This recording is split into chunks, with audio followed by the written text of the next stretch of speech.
Hello বন্ধুরা, কেমন আছেন? আশা করি সবাই ভালো আছেন। বোধহয় পশ্চিমবঙ্গের জয়েন্টে হাত দিলে এর থেকেও বড় দুর্নীতি বেরোবে, পাল্টা তোপ শুভেন্দুর। এরকম একটা বড় আপডেট আমাদের সামনে আসছে। অবশ্য আমরা এই বিষয়ে বিস্তারিত আলোচনা করব। তার আগে আপনি যদি এই চ্যানেলে নতুন থাকেন, অবশ্যই চ্যানেলটিকে সাবস্ক্রাইব করে আমাদের পাশে থাকুন এরকম নিত্য নতুন রাজনৈতিক আপডেটগুলি সবার আগে পাওয়ার জন্য। এবং আপনারা কিন্তু সাইট থেকে কিন্তু রিডিং নিতে পারেন। বোধহয় নিট পরীক্ষায় একের পর এক দুর্নীতি তথ্য প্রকাশ্যে আসছে। কংগ্রেস থেকে তৃণমূল কংগ্রেস সকলেই এই নিয়ে মোদী সরকারের বিরুদ্ধে সরব হয়েছেন। এবার পাল্টা তৃণমূল কংগ্রেসকে নিশানা করলেন রাজ্যের বিরোধী দলনেতা শুভেন্দু অধিকারী।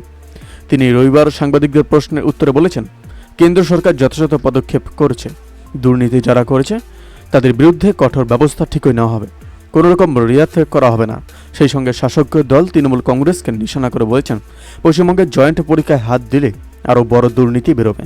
প্রসঙ্গত উল্লেখ্য, নিট পরীক্ষায় প্রশ্নপত্র ফাঁসের ঘটনাকে কেন্দ্র করে দেশ জুড়ে রাস্তায় নেমে বিক্ষোভ দেখাচ্ছেন পড়ুয়ারা এবং কংগ্রেস, তৃণমূল কংগ্রেস সহ একাধিক অবিজেপি রাজনৈতিক দলও প্রকাশ্য বিক্ষোভ দেখাচ্ছেন।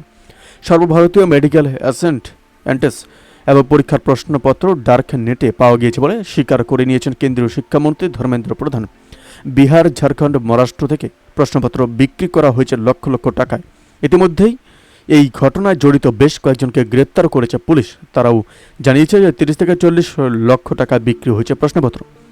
একের পর এক চাঞ্চল্যকর তথ্য প্রকাশ্য আসতে শুরু করেছে। ইতিমধ্যেই সিবিআই তদন্তের নির্দেশ দিয়েছে কেন্দ্র। নেট পরীক্ষা বাতিল করা হয়েছে, তার প্রতিবাদে বিক্ষোভ দেখাচ্ছেন পড়ুয়ারা।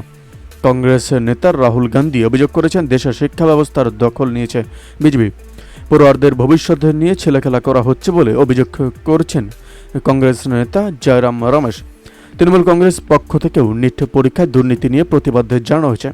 যারা রাজ্যে শিক্ষক নিয়োগ দুর্নীতির অভিযোগ করে এজেন্সি তৎপরতা চালিয়েছে, এখন তারাই দুর্নীতির কাঠগড়ায় দাঁড়িয়ে রয়েছেন বলে অভিযোগ করেছেন কুণাল ঘোষ।